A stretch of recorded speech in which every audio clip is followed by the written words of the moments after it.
ನಮಸ್ಕಾರ ವೀಕ್ಷಕರೇ. ಬೆಳಗಾವಿ ಡಿಸಿ ಮೊಹಮ್ಮದ್ ರೋಷನ್ ಅವರೇ ತಪ್ಪು ಮಾಹಿತಿ ನೀಡಬೇಡಿ ಎಂದರು ಉಗರಗೋಳ ಗ್ರಾಮ ಪಂಚಾಯಿತಿ ಅಧ್ಯಕ್ಷ ಮಂಜುನಾಥ್ ಕಾಳಪ್ಪನವರು. ವೀಕ್ಷಕರೇ, ಮೊನ್ನೆ ಗುರುವಾರ ಬೆಳಗಾವಿ ವಾರ್ತಾಭವನದಲ್ಲಿ ಜಿಲ್ಲಾ ಪತ್ರಕರ್ತರ ಸಂಘದೊಂದಿಗೆ ಸಂವಾದದಲ್ಲಿ ಡಿಸಿ ರೋಷನ್ ಅವರು ಮಾತನಾಡ್ತಾರೆ. ಮೊಹಮ್ಮದ್ ರೋಷನ್ ಅವರು ಯಲ್ಲಮ್ಮನ ಗುಡ್ಡಕ್ಕೆ ಪ್ರತಿ ವರ್ಷ 3 ಕೋಟಿ ಹೆಚ್ಚು ಭಕ್ತರು ಭೇಟಿ ನೀಡುತ್ತಾರೆ. ಈ ಕೇಂದ್ರ ರಾಜ್ಯ ಸರ್ಕಾರ ಪಾಲುದಾರಿಕೆಯಲ್ಲಿ 300 ಕೋಟಿ ವಿವಿಧ ಕಾರ್ಯಕ್ರಮಗಳನ್ನ ತಗೊಂಡಿದೀವಿ ನಾವು ಪ್ರಾಜೆಕ್ಟ್ ಅನ್ನ ಅಂತ. 2 ವರ್ಷಗಳ ಬಳಿಕ ಗುಡ್ಡಕ್ಕೆ ಹೊಸ ಕಳೆ ಬರಲಿದೆ. ಬೆಳಗಾವಿ ಜಿಲ್ಲೆಯ ಸವದತ್ತಿಯ ಯಲ್ಲಮ್ಮನ ಗುಡ್ಡದ ಅಭಿವೃದ್ಧಿಗೆ ಜಿಲ್ಲಾಡಳಿತ ಸಿದ್ಧಪಡಿಸಿದ ಆ ಪ್ಲಾನ್ 3D ನೋಟವನ್ನ ನೀವು ನೋಡಬಹುದು. ಗರುಡ ನಿಮಗೆ ತೋರಿಸುತ್ತೆ. ಗುಡ್ಡದಲ್ಲಿ 1098 ಎಕರೆ ಜಾಗವಿದೆ. ಇದರಲ್ಲಿ 100 ಎಕರೆ ರೇಣುಕಾ ಯಲ್ಲಮ್ಮ ದೇವಸ್ಥಾನ ಅಭಿವೃದ್ಧಿ ಪ್ರಾಧಿಕಾರಕ್ಕೆ ಸೇರಿದ ಸ್ಥಿರಾಸ್ತಿ ಇದೆ. ಉಳಿದ ಜಮೀನು ಪ್ರವಾಸೋದ್ಯಮ ಇಲಾಖೆ ಹಸ್ತಾಂತರವಾಗಿದೆ ಎಂದರು. ಇಲ್ಲಿ ಒಂದು ತಕರಾರಿದೆ. ಸೊ ಇದಕ್ಕೆ ಮಂಜುನಾಥ್ ಕಾಳಪ್ಪನವರು ಗ್ರಾಮ ಪಂಚಾಯಿತಿ ಅಧ್ಯಕ್ಷರು ಏನ್ ಹೇಳ್ತಾರೆ, ಇಲ್ಲಿ ವಿಶೇಷವಾಗಿ ಅವರ ಒಂದು ತಕರಾರು ಏನಂದ್ರೆ ಉಗರಗೋಳ ಉಗ್ರಕೊಳ್ಳ. ಇಲ್ಲಿ ನೀವು ಬರೀ ಸವದತ್ತಿ ಅಂತ ತಗೋತೀರಿ. ಯಲ್ಲಮ್ಮನ ದೇವಸ್ಥಾನ ಇರೋದೇ ಅಲ್ಲಿ ಯಾವ್ದು ಮೂಲ ಎಲ್ಲಿದೆ ನೋಡಿ. ಉಗರಗೋಳ ಅಂತ ತಗೊಳ್ಳಿ, ನಮಗೂ ಖುಷಿ ಅನಿಸ್ತದೆ, ನಮ್ಮ ಪಂಚಾಯಿತಿಯವರಿಗೂ ಖುಷಿ ಅನಿಸ್ತದೆ ಅಂತ ಹೇಳ್ತಾರೆ. ಸವದತ್ತಿ ಕೆಳಗಡೆ ಇದೆ, ಇಲ್ಲಿ ಉಗ್ರಕೊಳ್ಳ ಇಲ್ಲಿದೆ, 7 ಕೊಳ್ಳದ ಯಲ್ಲಮ್ಮ ಅಂತ ಹೇಳ್ತಾರೆ. ಸ್ವಲ್ಪ ನೆನಪಿರ್ಲಿ ಅನ್ನೋ ರೀತಿಯಲ್ಲಿ ಅವ್ರು ಹೇಳ್ತಾರೆ. ಇವರು ಈಗ ಡಿಸಿ ಅವರು ತಮ್ಮ ಪ್ಲಾನಿಂಗ್ ನಲ್ಲಿ ಹೇಳಿದ್ದಾರೆ. ಆ ಹೇಳಿದ್ಮೇಲೆ ಇಲ್ಲಿ ಪಂಚಾಯಿತಿಯವರು ಒಂದ್ ರೀತಿಯಿಂದ ತಕರಾರು ಅಂತ ಹೇಳ್ತಾರೆ. ನಮ್ದು ಕೆಲವೊಂದು ತಕರಾರಿದೆ, ಅದನ್ನ ಗರುಡ ಮತ್ತೆ ಏನಂತ ನಿಮ್ಗೆ ತೋರಿಸ್ತದೆ. ಇಲ್ಲಿ ಇಷ್ಟೊಂದು ಎಕರೆ ಜಾಗ ಇದೆ ಅಂತ ಹೇಳ್ತದಲ್ಲ, ಇದನ್ನ ಪ್ರವಾಸೋದ್ಯಮ ಇಲಾಖೆಗೆ ಕೊಟ್ಟಿದ್ದಾರೆ ಅಂತಂದ್ರೆ ಸುಳ್ಳು ಅನ್ನೋ ರೀತಿಯಲ್ಲಿ ಅವ್ರು ಮಾತಾಡ್ತಾರೆ. ಈ ಮೂಲ ಡಿಸಿ ಅವರು ಹೇಳೋ ಪ್ರಕಾರ ಮೂಲ ದೇವಸ್ಥಾನ ಸುತ್ತಮುತ್ತಲಿನ 200 ಮೀಟರ್ ಏನಿದೆಲ್ಲ ವ್ಯಾಪ್ತಿಯಲ್ಲಿ ವೃತ್ತಾಕಾರದ ಪ್ರದೇಶ ಗುರುತಿಸಲಾಗಿದ್ದು ನೀವು ನೋಡಬಹುದು. ಅಲ್ಲಿ ಭಕ್ತರ ಚಟುವಟಿಕೆ ಬಿಟ್ಟರೆ ಬೇರೇನು ಮಾಡಲು ಅವಕಾಶವಿಲ್ಲ. ನಂತರ ವಾಸ್ತು ಪ್ರಕಾರ ಈಶಾನ್ಯ ದಿಕ್ಕಿನಲ್ಲಿ ಯಾವುದೇ ಕಟ್ಟಡ ಕಟ್ಟಂಗಿಲ್ಲ. ಆ ಪ್ರದೇಶ ವಾಹನ ಚಕ್ಕಡಿ ಈಗ ಬಂದಿರ್ತಾರಲ್ಲ, ಚಕ್ಕಡಿನಲ್ಲಿ ಭಕ್ತರು ಬಂದಿರ್ತಾರೆ, ಅದನ್ನ ಇಡ್ಲಿಕ್ಕೆ ಅಂತ ಹೇಳಿ, ಹಾಗೂ ಮೇವು ದಾಸೋಹಕ್ಕೆ ದನಕರುಗಳಿಗೆ ಚಕ್ಕಡಿನಲ್ಲಿ ಬಂದಾಗ ಅವಕ್ಕೆ ಮೇವು ಬೇಕಾಗ್ತದೆ, ಅಲ್ಲಿ ದಾಸೋಹಕ್ಕೆ ಬಳಕೆ ಮಾಡಲಾಗುವುದು. ದೇವಿಗೆ ನೈವೇದ್ಯ ಸಿದ್ಧ ಮಾಡೋಕೆ ಓಪನ್ ಕಿಚನ್ಗಳನ್ನ ಕಟ್ಟಲಿಕ್ಕೆ ಅಲ್ಲಿ ವ್ಯವಸ್ಥೆ ಮಾಡ್ತದೆ. ಈಶಾನ್ಯ ದಿಕ್ಕಿನಲ್ಲಿ ಯಾವುದೇ ಕಟ್ಟಡ ಕಟ್ಟಂಗಿಲ್ಲ. ಹಿಂಗಾಗಿ ಇವಕ್ಕೆ ಟೆಂಪರರಿ ವ್ಯವಸ್ಥೆಯನ್ನ ಮಾಡ್ತಾ ಇದ್ದಾರೆ. ತಿರುಪತಿಯ ಮಾದರಿಯಲ್ಲಿ ಬೃಹತ್ ಒಂದು ಕ್ಯೂ ಕಾಂಪ್ಲೆಕ್ಸ್ ಅಂತ ಹೇಳಿ ನಾವು ನಿರ್ಮಿಸಿ ಅಲ್ಲಿ 16 ಸಭಾಂಗಣ ಕಟ್ಟಲಾಗುವುದು. ಅದರಲ್ಲಿ ಊಟ, ಅಲ್ಪ ಉಪಹಾರ, ಹಾಗೆ ಈ ಶೌಚಾಲಯ ಅಥವಾ ಗೌರವ ಘಟಕ, ನೀರು ವ್ಯವಸ್ಥೆ, ನೀರು ವಿಶ್ರಾಂತಿ. ಈ ಭಾರತ ಹುಣ್ಣಿಮೆ ಸಂದರ್ಭದಲ್ಲಿ 10-15 ಲಕ್ಷ ಜನ ಅಲ್ಲಿ ಸೇರ್ತಾರೆ. ಸದ್ಯ ಈಗ 50,000 ಜನಕ್ಕೆ ಅಮ್ಮನ ದರ್ಶನ ಪಡೆಯೋ ಸ್ಥಿತಿ ಇದೆ. ಈಗ ಕ್ಯೂ ಕಾಂಪ್ಲೆಕ್ಸ್ ಮೂಲಕ ಎಲ್ಲರಿಗೂ ದರ್ಶನ ಸಾಧ್ಯ ಅನ್ನೋ ರೀತಿಯಲ್ಲಿ ಡಿಸಿ ಅವರು ಹೇಳ್ತಾರೆ. ಹಾಗೆ ಜೋಗುಳ ಬಾವಿ ಏನಿದೆಲ್ಲ, ಜೋಗುಳ ಬಾವಿಯಿಂದ ಗುಡ್ಡದ ದೇವಸ್ಥಾನವರೆಗೆ ರೋಪ್ ವೇ ಅನ್ನ ಅಳವಡಿಸ್ತಾರೆ. ಹಾಗೆ ಈ ದರ್ಶನ, ಈ ಹುಂಡಿ ಇತ್ಯಾದಿ ಯೋಜನೆಗಳು ಇವೆ ಅಂತ ಅವ್ರು ಹೇಳ್ತಾರೆ.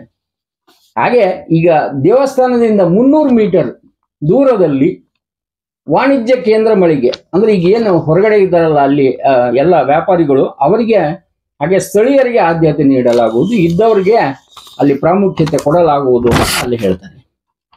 ಸಂತೋಷ. ಆದ್ರೆ ಇಲ್ಲಿ ಡಿಸಿ ಅವರು ಏನ್ ಹೇಳ್ತಾರಂತ ಕೇಳ್ತಾ ನಂತರ ಪಂಚಾಯತಿ ಅವರು ಏನ್ ಹೇಳ್ತಾರೆ ಕೇಳಿಸ್ತೀವಿ. ಈಗ ಡಿಸಿ ಅವರ ಮಾತನ್ನ ಆಲಿಸಿ.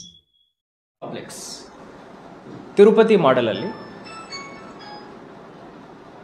ಕ್ಯೂ ಕಾಂಪ್ಲೆಕ್ಸ್ ಅಲ್ಲಿ ಒಂದೇ ಸತಿ 5,000 to 7,000 ಜನ ಆ ಕ್ಯೂ ಕಾಂಪ್ಲೆಕ್ಸ್ ಒಳಗಡೆ ಇರಬಹುದು. ಸರಿಸುಮಾರು 16 ಹಾಲ್ಗಳು ಇರೋ ಕ್ಯೂ ಕಾಂಪ್ಲೆಕ್ಸ್ ನಿರ್ಮಾಣ. ಅದರಲ್ಲಿ ಕೂತ್ಕೊಳ್ಳಿಕ್ಕೆ ಕುರ್ಚಿ ವ್ಯವಸ್ಥೆ, ಲೈವ್ ಪ್ರಸಾರ ಮಾಡಲಿಕ್ಕೆ LED ವ್ಯವಸ್ಥೆ, ಆಡಿಯೋ ವಿಜುವಲ್ ಸಿಸ್ಟಮ್ ವ್ಯವಸ್ಥೆ, ಶೌಚಾಲಯ ವ್ಯವಸ್ಥೆ ಹಾಗೂ ಅಲ್ಪೋಹಾರ ವ್ಯವಸ್ಥೆ ಈ ಎಲ್ಲ ಹಾಲ್ಗಳಲ್ಲಿ ಇರ್ತವೆ. ಒಂದು ಹಾಲಲ್ಲಿ ಕೂತ್ಕೊಂಡಿದ ನಂತರ ಒಂದು 15-20 ನಿಮಿಷದ ಒಳಗಡೆ ಮೇನ್ ಕ್ಯೂಗೆ ಹೋಗೋ ರೀತಿಯಲ್ಲಿ ನಾವು ಅದರ ಒಳಗಡೆ ಇರುವಂಥ ಲಾಜಿಸ್ಟಿಕ್ಸ್ನು ಮ್ಯಾನೇಜ್ ಮಾಡ್ಕೊಂಡಿದ್ವಿ. ಯಾರೇ ಇರಲಿ, ಒಂದು ಅರ್ಧ ತಾಸು ಒಳಗಡೆ ಮೇನ್ ಕ್ಯೂಗೆ ಜಾಯಿನ್ ಆಗಿ ಆ ಹಾಲಿಂದ ಅಲ್ಲಿಂದ ದೇವಿ ದರ್ಶನ ಪಡೋ ಸಾಧ್ಯತೆಗಳು ನಾವು ಸೃಷ್ಟಿ ಮಾಡಲಿಕ್ಕೆ ಪ್ರಯತ್ನ ಮಾಡ್ತೇವೆ. ಸದ್ಯಕ್ಕಿರೋ ಪರಿಸ್ಥಿತಿನಲ್ಲಿ ತಾವು ಊಹನೆ ಮಾಡಿ 10 ಲಕ್ಷ 15 ಲಕ್ಷ ಭಕ್ತರು ಭರತ ಹುಣ್ಣಿಮೆ ಸಂದರ್ಭದಲ್ಲಿ ಬಂದಾಗ ಬರೀ ಒಂದು 10,000 ಜನ ದೇವಿ ದರ್ಶನ ಪಡಲಿಕ್ಕೆ ಸಾಧ್ಯವಾಗ್ತಾ ಇದೆ. ಅದೇ ತಿರುಪತಿನಲ್ಲಿ ಒಂದೇ ದಿವಸದಲ್ಲಿ ಸರಿಸುಮಾರು 1 ಇಂದ 1.5 ಲಕ್ಷ ಭಕ್ತಾದಿಗಳು ವೆಂಕಟೇಶ್ವರ ಸ್ವಾಮಿಯವರ ದರ್ಶನ ಪಡೀಲಿಕ್ಕೆ ಸಾಧ್ಯವಾಗ್ತಾ ಇದೆ.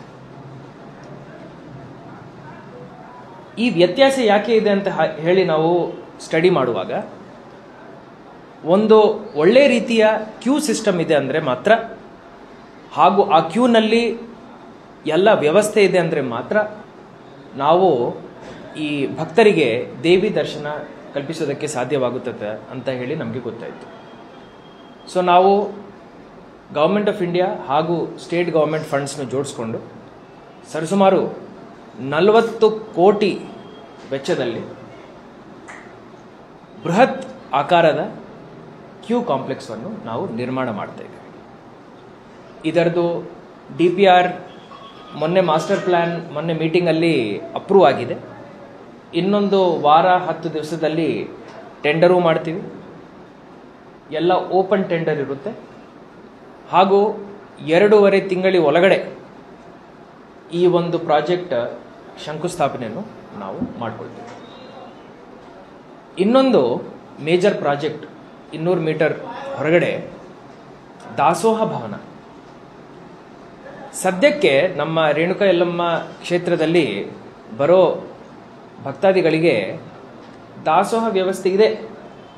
ಆದರೆ ಆ ಹಾಲಲ್ಲಿ ಒಮ್ಮೆ 200ರಿಂದ 250 ಜನ ಕೂತ್ಕೊಳ್ಳಿಕ್ಕೆ ಸಾಧ್ಯವಾಗುತ್ತದೆ. ಎಲ್ಲಿ 10 ಲಕ್ಷ, ಎಲ್ಲಿ 250. ಅದಕ್ಕೋಸ್ಕರ ಮಾಸ್ಟರ್ ಪ್ಲ್ಯಾನಲ್ಲಿ ಒಂದು ಬೃಹತ್ ಆಕಾರದ ಒಂದು ದಾಸೋಹ ಭವನ ನಿರ್ಮಾಣ ಮಾಡಬೇಕಂತ ತೀರ್ಮಾನ ಮಾಡಲಾಗಿದೆ. ಒಮ್ಮೆ ಸರಿಸುಮಾರು 5,000 ಜನರಿಗೆ ಅಲ್ಲಿ ನಾವು ದಾಸೋಹ ಕೊಡಲಿಕ್ಕೆ ಆಗುತ್ತದೆ. 45 ನಿಮಿಷದಲ್ಲಿ ಒಂದು ರೌಂಡ್ ನಾವು ಮುಗಿಸಿದೀವಂದರೆ ಇಡೀ ದಿವಸ ತಿಂಡಿ, ಮಧ್ಯಾಹ್ನದ ಊಟ, ಸಂಜೆ ಊಟ ಎಲ್ಲ ನಾವು ಕೊಟ್ಟಿದ್ದೀವಂದರೆ, ಒಂದು ಊಟದಲ್ಲಿ 3 ತಾಸು ಇಟ್ಕೊಂಡಿದ್ದೀವಂದರೆ ಸರಿಸುಮಾರು ಒಂದು 15,000 ಜನರು ಬಂದು ಉಚಿತವಾಗಿ ಕೇಳಿದ್ರಲ್ಲ DC ಅವರು ಮೊಹಮ್ಮದ್ ರೋಷನ್ ಅವರು ಹೇಳಿದ್ದು. ಈಗ ಶುಕ್ರವಾರ ಅಂದ್ರೆ ನಿನ್ನೆ ಈ ಯಲ್ಲಮ್ಮನಗುಡ್ಡದ ಯಾವ ಜಾಗೆಯನ್ನು ಪ್ರವಾಸೋದ್ಯಮ ಇಲಾಖೆಗೆ ಹಸ್ತಾಂತರಿಸಿಲ್ಲ ಅಂತ ಹೇಳಿ ಈ ಗ್ರಾಮ ಪಂಚಾಯಿತಿ ಅಧ್ಯಕ್ಷ ಮಂಜುನಾಥ್ ಕಾಳಪ್ಪನವರು ಮಾತನಾಡಿದ್ದಾರೆ. ಅಲ್ಲಿ ಶುಕ್ರವಾರ ಪತ್ರಿಕಾಗೋಷ್ಠಿಯಲ್ಲಿ ಅವರು ಮಾತನಾಡ್ತಾರೆ. ಮಂಜುನಾಥ್ ಅವರು ಹೇಳೋದು ಏನು ಅಂತಂದ್ರೆ, ಗುಡ್ಡದಲ್ಲಿ ಉಗರಗೋಳ ಗ್ರಾಮ ಪಂಚಾಯಿತಿಗೆ ಸೇರಿದ 1097 ಎಕರೆ ಗೋಮಾಳ ಜಾಗವಿದೆ. ನ್ಯಾಯಾಲಯದಲ್ಲಿ ಸುಮಾರು ಈಗ 25-30 ವರ್ಷದಿಂದ ಇದು ವ್ಯಾಜ್ಯವಿದೆ. ಈ ವ್ಯಾಜ್ಯ ಇನ್ನೂ ಇತ್ಯರ್ಥವಾಗಿಲ್ಲ, ಡಿಸೈಡ್ ಆಗಿಲ್ಲ, ಆರ್ಡರ್ ಬಂದಿಲ್ಲ, ಏನೂ ಇಲ್ಲ. ಹೀಗಿರುವಾಗ ಬೆಳಗಾವಿ DC ಮೊಹಮ್ಮದ್ ರೋಷನ್ ಅವರು 1097 ಎಕರೆಯಲ್ಲಿ ಯಲ್ಲಮ್ಮನ ದೇವಸ್ಥಾನಕ್ಕೆ ಸೇರಿದ 100 ಎಕರೆಯ ಸ್ಥಿರಾಸ್ತಿ ಇದೆ, ಉಳಿದ ಜಾಗವನ್ನ ಪ್ರವಾಸೋದ್ಯಮ ಇಲಾಖೆ ಹಸ್ತಾಂತರ ಮಾಡಿದ್ದೇವೆ ಅಂತ ಹೇಳ್ತಾರಲ್ಲ, ಅದು ಯಾಕೆ ಸುಳ್ಳು? ಈ ತಪ್ಪು ಮಾಹಿತಿಯನ್ನ ನೀವು ಯಾಕೆ ನೀಡ್ತೀರಿ ಅಂತ ಹೇಳಿದ್ದಾರೆ. ಇದು ಜನರಿಗೆ ತಪ್ಪು ಮಾಹಿತಿ ನೀಡಿದಂತೆ. ಈ ರೀತಿ DC ಮಾಡಬಾರ್ದು. DC ಅವ್ರಿಗೆ ಇದು ಸರಿನೂ ಅಲ್ಲ ಅಂತ ಹೇಳ್ತಾರೆ. ಹಾಗೆ ಮುಂದೆ ಇಂಥ ತಪ್ಪು ಮಾಡಿದರೆ ಅವರ ವಿರುದ್ಧ ಕಾನೂನು ಹೋರಾಟ ಮಾಡ್ತೀವಿ ಅಂತ ಕೂಡ ಎಚ್ಚರಿಕೆಯನ್ನು ನೀಡಿದ್ದಾರೆ. ನಾವು ಯಾವುದೇ ಜಾಗ ಹಸ್ತಾಂತರಿಸಿಲ್ಲ, ನಾವು ಕೊಟ್ಟೇ ಇಲ್ಲ, ಯಾರಿಗೂ ಪಂಚಾಯಿತಿಯಿಂದ ಹೋಗಿಲ್ಲ. ಇಲ್ಲಿ ಕೆಲವೊಬ್ರು ಹೇಳ್ತಾರೆ ಹಾಗೆ ಮಾತಿನಲ್ಲಿ, ಈ ಚಂದ್ರಶೇಖರ್ ಹಳ್ಳದ ಅಂತ ಹೇಳಿ ಗ್ರಾಮಸ್ಥರು ಹೇಳ್ತಾರೆ, ರಾಜಕಾರಣಿಗಳು ತಮ್ಮ ಉದ್ಯಮ ಆರಂಭಿಸೋ ಸಂಶಯ ನಮಗಿದೆ. ಇಲ್ಲಿ ಡೆವಲಪ್ಮೆಂಟ್ನಾಗ ತಮ್ಮದೊಂದಿಷ್ಟು ಏನಾರ ತೂರಿಸಿ ಲಾಭಾಂಶವನ್ನು ನೋಡ್ತಾ ಇದ್ದಾರೆ ಅನ್ನೋ ಅರ್ಥದಲ್ಲಿ. ಈಗ ಸಭೆಯಲ್ಲಿ ಶಂಕರಮ್ಮ ಮುದ್ರಗಣಿಯವರು, ಮಹೇಶ್ ಗೊರವನಕೊಳ್ಳವರು, ಅಪ್ಪು ಕಾಳಪ್ಪನವರು, ಪರಸಪ್ಪ ಇಮ್ರಾಪುರ್ ಅವರು, ರಾಜೇಶ ಬಾರಿಗಿಡದವರು, ಮಂಜುನಾಥ್ ರೇಣಿಕೆಗೌಡವರು, ನೀಲಪ್ಪ ಸಿದ್ದಕ್ಕನವರು, ಶರೀಫ್ ಬಾರಿಗಿಡದ್, ಅಪ್ಪು ಬಾರಿಗಿಡದ್, ಮಲ್ಲಿಕಾರ್ಜುನ್ ಭಜಂತ್ರಿ, ರಾಜು ಲಮಾಣಿ, ಸಂಜು ಚನ್ನಪ್ಪಗೌಡ್ರು, ಹಾಗೆ ಯಲ್ಲಪ್ಪ ಎಸ್ ಗಂದಿಗವಾಡ ಅವರು ಉಪಸ್ಥಿತರಿದ್ದರು. ಇಲ್ಲಿ ಒಂದೇ ಒಂದು ಮಾತು ಹೇಳಬೇಕು ಅಂತಂದ್ರೆ, ಕೆಲವೊಬ್ಬರು ಹೇಳ್ತಾರೆ ನಮಗೆ ಕರೆ ಮಾಡಿದಾಗ, ಸರ್ ಉಗ್ರಗೊಳ್ಳ ಅಂತ ಏನು ಹೇಳ್ತಿರಲ್ಲ, ಪಂಚಾಯಿತಿಯಲ್ಲಿದೆ, ಹಾಗೆ ನಾವು ಯಾವುದು ಹಸ್ತಾಂತರ ಮಾಡಿಲ್ಲ. ಇಲ್ಲಿ ಸವದತ್ತಿ ನಮಗೆ ಸಂತೋಷ. ಇಲ್ಲಿ ರೇಣುಕಾ ಯಲ್ಲಮ್ಮ ಯಾವ ಸ್ಥಳದಲ್ಲಿ ನೆಲೆಸಿದ್ದಾಳೆ? ಮೇಲ್ಗಡೆಯಲ್ಲಿದ್ದಾರೆ, ಕೊಳ್ಳದಲ್ಲಿ 7 ಕೊಳ್ಳದ ಯಲ್ಲಮ್ಮ. ಕೇವಲ ನೀವು ಸವದತ್ತಿ ಅಂತ ನೀವು ಬಿಂಬಿಸ್ತಿರಲ್ಲ, ಇಲ್ಲಿ ಉಗ್ರಕೊಳ್ಳ ಅಂತ ಹೇಳಿ ಪದವನ್ನು ಆದರೂ ಉಪಯೋಗಿಸಲಿ, ನಮಗೂ ಸಂತೋಷ ಆಗುತ್ತೆ. ಅಭಿವೃದ್ಧಿ ಈ ಏರಿಯಾದಲ್ಲಿ ಆಗುವಾಗ ಅಟ್ಲೀಸ್ಟ್ ಅದನ್ನ ನೀವು ಎತ್ತಿ ಹಿಡೀರಿ, ತಪ್ಪು ಮಾಹಿತಿಯನ್ನ ನೀಡಬೇಡಿ ಅಂತ ಹೇಳಿ DC ಅವರು ಹೇಳಿದ್ದಾರೆ. ಹಾಗೆ ಇವೆಲ್ಲವನ್ನು ತೋರಿಸ್ತಾ ನಿಮಗೆ ಆ ಚಿತ್ರಣವನ್ನ ಏನು ಈಗ 3D ಚಿತ್ರ ಇದೆಯಲ್ಲ, ಅದ್ರ ಜೊತೆಗೆ ನಾವು ಹೇಳೋದು ಏನೇ ಆಗಲಿ ಅಮ್ಮನ ಇಲ್ಲಿ ದರ್ಶನ ಭಾಗ್ಯ ಎಲ್ಲರಿಗೂ ಸಿಗ್ಲಿ ಅಂತ ಹೇಳ್ತೀನಿ. ಯಾಕಂದ್ರೆ ಆಕೆ ಅಮ್ಮ ಮಕ್ಕಳಿಗೆಲ್ಲ ಆಶೀರ್ವಾದ ಮಾಡಲಿ. ನಮಸ್ಕಾರ. 1097 ಎಕರೆ ನ್ಯಾಯಾಲಯದಲ್ಲಿ ತ್ಯಾಜ್ಯವಿದ್ದು ಇನ್ನೂ ಇತ್ಯರ್ಥವಾಗಿಲ್ಲ.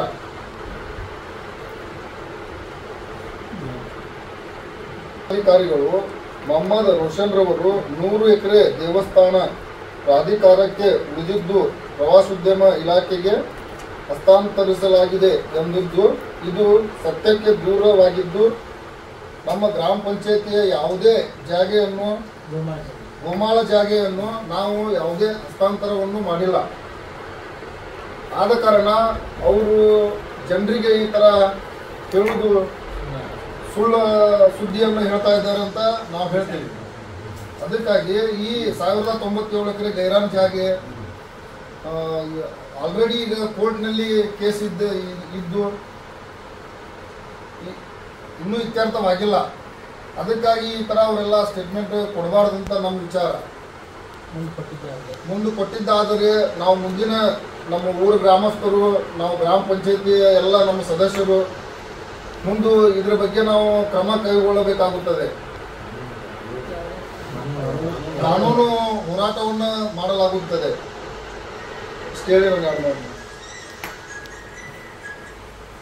ಸ್ಟೇಟ್ಮೆಂಟ್ ಅಂದ್ರೆ ಪೇಪರ್ನ್ಯಾಗ ಮತ್ತು ವಿಡಿಯೋನು ನೋಡಿದೀವಿ ನಾವು, ಜಿಲ್ಲಾಧಿಕಾರಿಗಳು ಹೇಳಿದ್ದ. ಈಗ ಗೋಮಾಳ ಜಾಗವನ್ನು 1097 ಎಕರೆಯನ್ನು ಕೋರ್ಟ್ನಲ್ಲಿ ಇಲ್ಲಿವರೆಗೂ 30 ವರ್ಷಗಳ ಆತ ನಡೆಯಾಕೈತಿ, ಇನ್ನೂ ಕೋರ್ಟ್ನಾಗ ಐತಿ. ನ್ಯಾಯಾಲಯದೊಳಗಿದ್ದಾಗ ಈಗ ನಾವು ಹಸ್ತಾಂತರ ತಗೊಂಡೇವಿ ಅಂತೇಳಿ ಜಿಲ್ಲಾಧಿಕಾರಿ ಹೇಳ್ತಾರೆ. ಅಂದಮೇಲೆ ಯಾವ ರೀತಿಯಿಂದ ಹಸ್ತಾಂತರ ತಗೊಂಡಾರ ನಮಗೂ ಗೊತ್ತಿಲ್ಲ. ನ್ಯಾಯಾಲಯದಾಗ ಐತಿ, ನ್ಯಾಯಾಲಯದಾಗ ಇದ್ದುಕೊಂಡು ಇವರು ಇಂಥ ಎಲ್ಲ ಜನರಿಗೆ ತಪ್ಪು ಸಂದೇಶವನ್ನು, ಭಕ್ತಾದಿಗಳಲ್ಲಿ ತಪ್ಪು ಸಂದೇಶವನ್ನು ಕಳಿಸುವಂಥ ಪ್ರಯತ್ನ ಮಾನ್ಯ ಜಿಲ್ಲಾಧಿಕಾರಿಗಳು ಮಾಡಾಕತ್ತಾರೆ. ಇನ್ನೊಂದು, ಇವ್ರು ಮಾಡೋದ್ರಿಂದ ಇಡೀ ಉಗುರುಗಳ ಗ್ರಾಮ ಯಲ್ಲನಗೂಡು ತಾಂಡ, ಈ ಗ್ರಾಮಗಳಿಗೆ ಯಾವುದೇ ಏನಿಲ್ಲ ಅಂತ ಒಣ್ಣೆದ್ದು ಗ್ರಾಮನ ಕಿತ್ಕೊಂಡು ಹೋಗ್ಬೇಕಾಗತ್ತೆ ನಾವು. ಯಾಕ ಉಗುರುಗಳ ಗ್ರಾಮನ ಈಗ ಗ್ರಾಮದ ಸರ್ವೆ ಮಾಡ್ಯಾರ. ಈಗ ಸರ್ವೆ ಮಾಡಿದ್ದನ್ನ ಮಾರ್ಕ್ ಹಾಕೋಗ್ಯಾರ. ಮಾರ್ಕ್ ಹಾಕಿದ್ದನ್ನ ಈಗ ಅದೇನಾಗೈತಿ, ಊರು ಗ್ರಾಮದಾಗ ಒಳಗೆ ಬಂದೈತಿ, ಜನತಾ ಕಾಲನಿ ಒಳಗೆ ಬಂದೈತಿ. ಇವ್ರು ಜಿಲ್ಲಾಧಿಕಾರಿಗಳು ಹಸ್ತಾಂತರ ತಗೊಂಡಿವಿ, ಪ್ರವಾಸೋದ್ಯಮಕ್ಕೆ ತಗೊಂಡಿವಿ ಅಂತ ಹೇಳ್ತಾರಂದ್ರೆ, ಉಗುರುಗಳ ಗ್ರಾಮನ ಯಲ್ಲನಗೂಡು ತಾಂಡನ ಉಗುರುಗಳ ಗ್ರಾಮನ ಪ್ರವಾಸೋದ್ಯಮಕ್ಕೆ ಬರ್ಕೊಡ್ರಿ, ನಾವು ಪ್ರವಾಸೋದ್ಯಮದಾಗ ಇರ್ತೇವೆ. ಜಿಲ್ಲಾಧಿಕಾರಿಗಳು ಮನವಿ ಮಾಡೋದಿದೆ. ಪ್ರವಾಸೋದ್ಯಮ ಇಲಾಖೆದೊಳಗೆ ನಾವು ಉಗುರುಗಳ ಗ್ರಾಮ ಮತ್ತು ಹರ್ಲಾಪುರ ಯಲ್ಲಮ್ಮ ತಾಂಡ 3 ಗ್ರಾಮಗಳು ನೀವು ಪ್ರವಾಸೋದ್ಯಮಕ್ಕೆ ಬರ್ಕೊಟ್ಬಿಡ್ರಿ, ಆ ಜಾಗ ಹಾಕಬೇಕಂತ ನಾವು ಕೇಳ್ಕೊತೇವೆ. ಮತ್ತು ನ್ಯಾಯಾಲಯದಾಗ ಇರೋತ್ನಾಗ ಇವ್ರು ಯಾವುದೇ ಥರದಲ್ಲಿ ಕೆಲಸ ಮಾಡಬಾರ್ದು. ನಮ್ಮ ಜನರಿಗೆ ಒಂದಿಟ್ಟು ಮನವಿ ಮಾಡ್ಕೊಂಡ್ರೆ ದೇವಸ್ಥಾನ ಅಭಿವೃದ್ಧಿ ಮಾಡ್ತೀವಿ, ಅವನ್ನೆಲ್ಲ ಕಿತ್ಕೊಂಡು ಎಲ್ಲ ಯಾರ್ದು ತಕರಾರಿಲ್ಲದ ನಮ್ಮ ಜನರು ಕಿತ್ಕೊಂಡು ಮನೆಗೆ ಬಂದಾರೆ. ಎಲ್ಲರೂ ಅಲ್ಲಿ ವ್ಯಾಪಾರಸ್ಥರು ಏನೋ ಆಗ್ತದೆ. ಮತ್ತು ಈಗ ಅಲ್ಲಿ ವ್ಯಾಪಾರ ಮಾಡೋರಿಗೂ ತೊಂದರೆ ಆಗೈತಿ. ಯಲ್ಲಮ್ಮಗೂಡ ನಾವು ಸ್ವಚ್ಛ ಮಾಡಿದ್ವಿ, ಅದನ್ನು ಮಾಡಿದ್ವಿ ಅಂತ ಅವರು ಇದು ಮಾಡಾಕತ್ತಾರ. ಇನ್ನೊಂದೇನು, ಪ್ರವಾಸೋದ್ಯಮ ಇಲಾಖೆಗೆ ಗೋಮಾಳ ಜಾಗವನ್ನು ಕೊಡೋದ್ರಿಂದ ಏನಾಗತ್ತೆ ಅಂದ್ರೆ, ಇದು ರಾಜಕೀಯ ದುರುದ್ದೇಶ. ಅಂದ್ರೆ ರಾಜಕಾರಣಿಗಳು ಬಂದು ಬಿಸ್ನೆಸ್ ಮಾಡ್ಬೇಕಂತೇಳಿ ಅವ್ರು ತಿಳ್ಕೊಂಡಾರ. ನಮ್ಮ ಯಲ್ಲಮ್ಮನಗುಡ್ಡದಾಗ ಬಿಲ್ಡಿಂಗ್ಗಳು ಕೊಟ್ಟು ಲೀಸ್ ಮೇಲೆ ತೊಗೊಂಡು ಈ ಗೋಮಾಳ ಜಾಗ ಯಾರು ಮುಟ್ಟಬಾರ್ದು ಅಂತೈತಿ. ನೀವು ಗೋಮಾಳ ಜಾಗ ಮುಟ್ಟೇವಿ, ನಾವು ತೊಗೊಂಡೇವಿ, ಹಸ್ತಾರ್ಥ ತೊಗೊಂಡೇವಿ ಅಂತ ಅನ್ನಕತ್ತಿರಲ್ಲ. ಕೋರ್ಟ್ನಾಗ ಇತ್ಯರ್ಥ ಆಗಲಿ, ಆಮೇಲೆ ಈ ಕೋರ್ಟ್ನಾಗ ಇತ್ಯರ್ಥ ಆದ್ಮೇಲೆ ನೀವು ಮಾತಾಡ್ರಿ ಅಂತ ತಮ್ಮಲ್ಲಿ ಮನವಿ ಮಾಡ್ತೇವೆ. ಕಾರ್ಯಕ್ರಮದ ಪ್ರಾಯೋಜಕರು ಪ್ರಿಂಟ್ ಪಾಯಿಂಟ್, ಕಿಟಲ್ ಕಾಲೇಜ್ ಹತ್ತಿರ, ಟಿಬಿ ರೋಡ್, ಧಾರವಾಡ. ನಮ್ಮಲ್ಲಿ ಎಲ್ಲ ತರಹದ banner print, colour print, offset print ಸೇವೆ ಇದೆ. ಬ್ಯಾನರ್ ಆಗಲಿ, ಕಲರ್ ಪ್ರಿಂಟ್ ಆಗಲಿ, ಸ್ಪಷ್ಟತೆಗೆ ಕನ್ನಡಿ. Print point, the print solution under one roof.